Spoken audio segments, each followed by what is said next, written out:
주님께서 여러분과 함께 마르코가 전한 거룩한 복음입니다.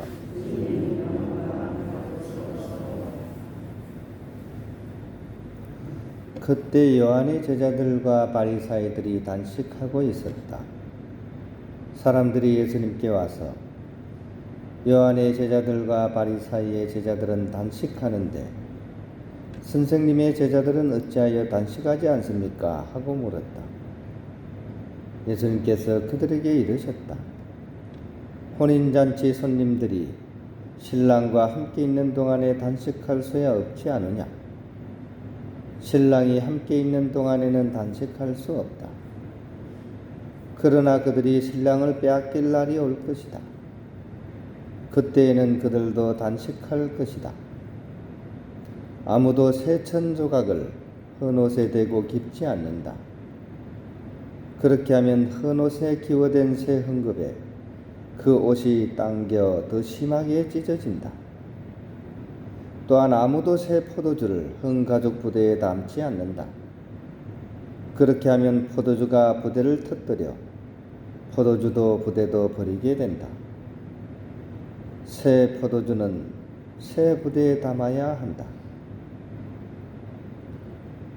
주님의 말씀입니다.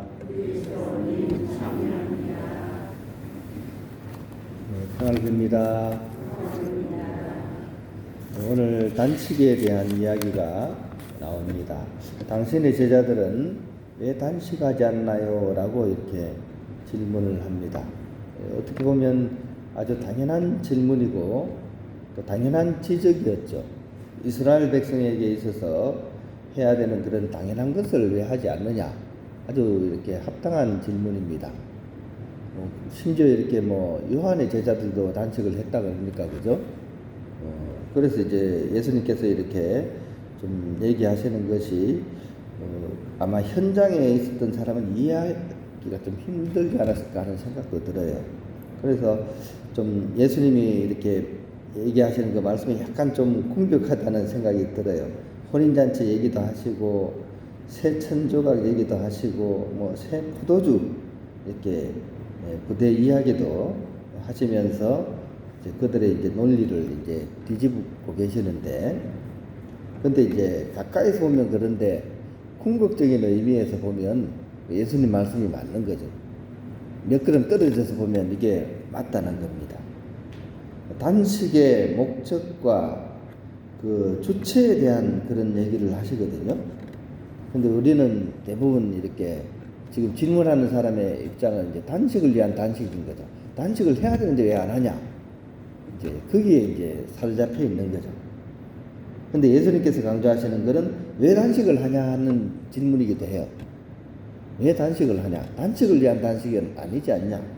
하느님을 위해서 또 하느님과 함께하기 위한 단식을 해야 하지 않느냐? 이것을 이제 얘기하시는 겁니다.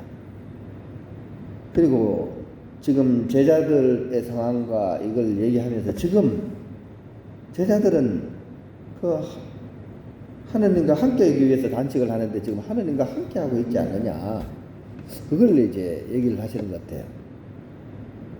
물 속에서, 그죠? 물고기가 목마르다 그런다 그러잖아요, 그죠? 물 속에서, 그죠? 그런 상황을 얘기를 하고 있는 겁니다. 어떻게 보면 이제 예수님이야말로 진짜 당연한 얘기를 하시는 거죠, 그죠? 근데 이제 그게 아닌 사람 입장에서는 정말 모를 얘기를 하시는 거고, 또 제3자 입장에서 멀리 떨어져 보면 예수님께서 정말 큰 깨달음의 그런 말씀을 사실은 하고 계시는 것입니다. 우리가 당연하다고 생각하는 게 사실 당연한 게 아닐 수도 있는데, 우리가 우리 가정생활도 돌아보면 그렇지 않습니까? 그죠? 우리가 정말 사랑하는 사람이 옆에 있는 것을 당연하다고 생각합니다. 또 새끼밥을 우리가 꼬박꼬박 먹는 거, 이거 당연하다고 생각해야 되죠. 하지만 어려움이 생기거나 또 나이가 들어가면서 그런 것들이 우리 주위에서 없어질 때, 예를 들어서 사랑하는 가족이 세상을 떠나갈 때 이게 당연하지 않았다는 사실을 뒤늦게 알게 되죠. 그죠? 또 밥 한 끼 꼬박꼬박 먹는 거 이거 아무것도 아니라고 생각하지만 진짜 어려움을 겪고 그죠? 그 밥 한 끼 먹는 게 정말 전쟁이라는 사실을 알게 될 때 그때 비로소 우리는 당연한 것이 아니었다는 사실을 알게 되는 것이죠. 그래서 우리가 깨어있는 마음, 우리에게 주어진 그런 당연한 것을 당연하게 여기지 않고 새롭게 바라볼 수 있는 마음, 이런 마음이 우리에게 있어서는 정말 중요한 것이라고 하겠습니다. 내가 살아가면서 접하는 모든 것들을 당연하게 스치우지 말고 새롭게 볼 수 있어야 됩니다. 그래서 예술가들, 그죠? 이런 사람들은 당연한 것을 당연하게 보지 않고 새롭게 보려는 노력을 많이 합니다. 이게 이제 대페이즈망이라는 이제 말인데, 낯설게 보기입니다. 낯설게 보기. 그러니까 늘 보던 것을 다르게 한번, 다른 자세에서 또 다른 위치에서 새롭게 보는 거죠. 예를 들어서 길거리 지나가다가 무심히 바라보던 꽃 한 송이, 그죠? 근데 가만히 보니까 얘가 막 시멘트 사이에서 길을 쓰면서 벽에서 옆으로 자란 풀 본 적이 있습니까? 그렇게 본 적 있죠? 우리 당연하게 지나가잖아요. 근데 그 시멘트 그 사이에서 어떻게 그 꽃이 그렇게 자라났는지, 그죠? 예술가들은 그런 걸 딱 포착을 해내는 거예요.